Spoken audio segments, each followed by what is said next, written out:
Salut tout le monde, j'espère que vous allez bien. Aujourd'hui, on va parler de négociation car j'ai lu un livre absolument génial sur le sujet. Il s'appelle Le guide du négociateur stratégique et il a été écrit par un ancien négociateur du RAID. Ça promet, on en parle tout de suite. Alors, le guide du négociateur stratégique a été écrit par Christophe Coppen. Et Christophe Coppen, c'est qui? C'est un ancien négociateur du RAID avec plus de 300 interventions à son actif. On l'a même reçu sur Potion de Vie en masterclass où il nous a parlé un petit peu de son métier, de comment négocier. Et c'est au cours de cette masterclass qu'il nous a parlé un peu de ses différents livres et de celui qui allait sortir, donc son tout dernier, le guide du négociateur stratégique. J'ai décidé de me le procurer et je vous en fais la chronique aujourd'hui. Sachez que ce livre est vraiment génial. Alors, négocier, c'est quoi? On vient d'abord de parler d'une définition de négocier. Négocier, c'est autre chose que simplement parler avec élégance. Négocier, c'est savoir écouter, savoir analyser, savoir être empathique, découvrir les besoins de son interlocuteur et savoir également, ne nous le cachons pas, manipuler un petit peu les émotions pour pouvoir parvenir à ses fins. Mais l'autre le fait aussi. Donc finalement, on est à armes égales ou pas. Si vous ne savez pas négocier, vous n'êtes pas à armes égales. Or, de nos jours, tout le monde est obligé de négocier, que ce soit à la maison, que ce soit au travail ou que ce soit lors d'une vente, d'un acte de commerce.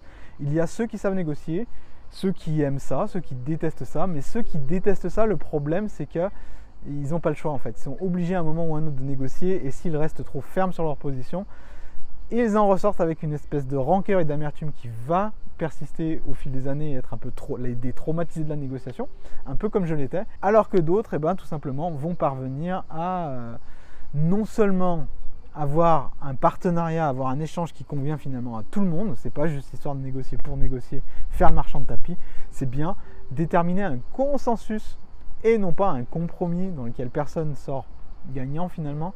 Là, c'est autre chose et négocier, ça passe par savoir écouter. C'est tout l'objet de la première partie qui est les grandes étapes de la négociation. Et là, ce que j'ai particulièrement aimé, la première chose qui m'a frappé en fait quand j'ai lu Christophe Coppen, c'est la qualité de sa plume. C'est un truc de fou. Il écrit divinement bien, il écrit vraiment bien et c'est un plaisir à le lire à tel point, je vais vous dire, à tel point que j'ai pris mon téléphone, je lui ai envoyé un SMS, je lui ai dit écris un roman policier tout de suite. Direct.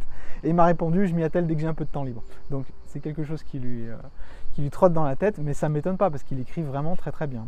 La qualité du vocabulaire, la précision des mots choisis,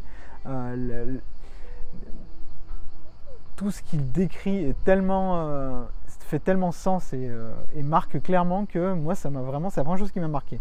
Ensuite, dans sa première partie, les étapes d'une négociation, on apprend très vite que l'importance d'écouter la personne, l'importance de comprendre un petit peu les besoins de son interlocuteur. Et avec ça, en fait, pour illustrer ça, il nous fait part d'une de ses anciennes interventions où il a dû intervenir en tant que négociateur. Et les négociateurs, dans le RAID ou dans tout autre organisme, en fait, quand on négocie, on intervient en dernier ressort. En fait.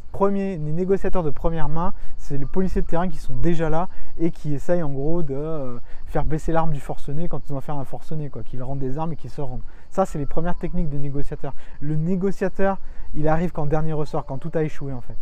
Et donc, il a une tâche qui est vraiment très très difficile. Et négocier, on ne va pas tous négocier avec un terroriste tous les jours, hein, ça c'est clair. Par contre, il y a des ressorts psychologiques qui reviennent régulièrement et c'est ces ressorts-là que Christophe Coppen nous met en évidence dans son livre.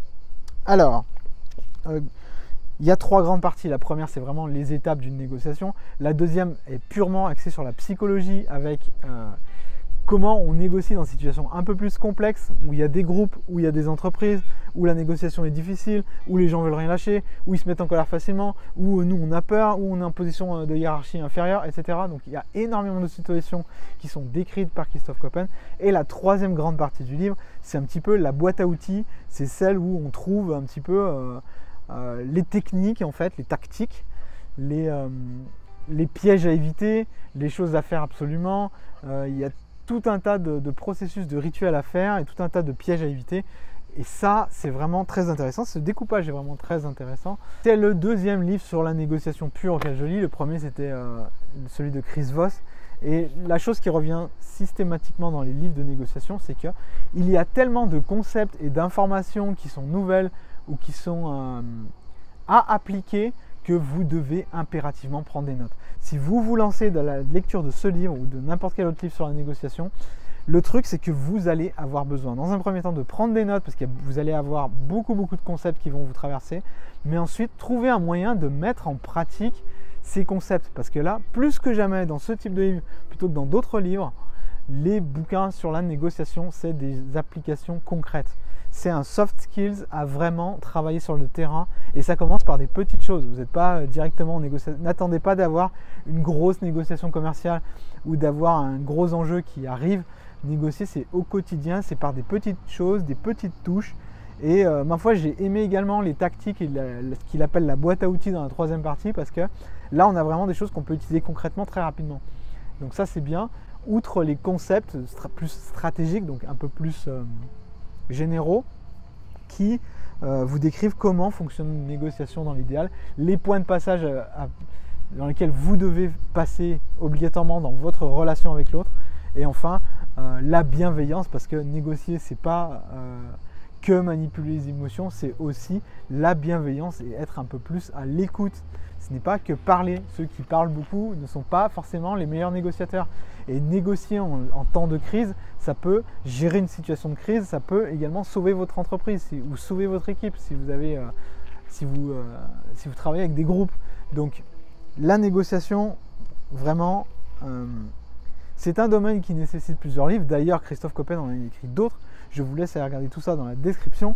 Mais j'ai vraiment pris un pied énorme à lire le guide du négociateur stratégique. A savoir que Christophe Coppen est également apparu dans une émission de télé qui s'appelle Escape, 21 jours pour s'échapper, où là vous voyez un petit peu les techniques policières pour pouvoir s'échapper un petit peu, et vous le voyez également en action, même si c'est scénarisé, même si c'est une émission de télé. Vous aurez, pour une fois, c'est assez rare, une illustration de qui est votre interlocuteur, comment il se comporte et tout dans la vie réelle. Donc je vous encourage également à remater quelques épisodes ou à découvrir Christophe Coppen dans son travail, également son site Coppen Conseil, parce qu'il peut vous aider au niveau de votre entreprise. Et je sais que maintenant il est un peu plus orienté vers la négociation en entreprise. Il n'est plus du tout chef du RAID, mais voilà, c'était vraiment très intéressant. Et encore une fois, prenez des notes parce qu'il y a énormément de nouvelles informations.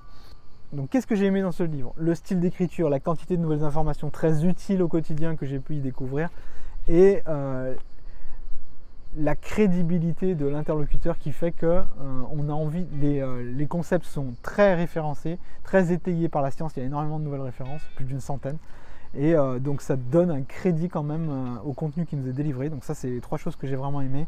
Après, ce que j'aurais aimé trouver plus, c'est que, vous vous souvenez, dans la première partie, je vous ai dit qu'il prenait en exemple une intervention qu'il avait faite en guise d'exemple, d'illustration des points qu'il soulevait. J'aurais aimé retrouver un petit peu plus de ça justement dans les deux autres parties, où il aurait pu prendre un peu plus en exemple, en fil rouge, des interventions. Je ne sais pas si ça se prêtait, mais en tout cas j'ai trouvé le concept vraiment très intéressant, et j'étais un peu triste de ne pas le retrouver dans les chapitres 2 et 3. C'est tout ce que je lui reproche à ce livre. Autrement dit, courez l'acheter, courez vous le procurer, vous le faire prêter, l'emprunter en bibliothèque, mais en tout cas, lisez ce livre parce que c'est une excellente lecture. Je vous retrouve dans la prochaine chronique d'Hannibal Lecter. D'ici là, je vous souhaite une bonne lecture. Salut!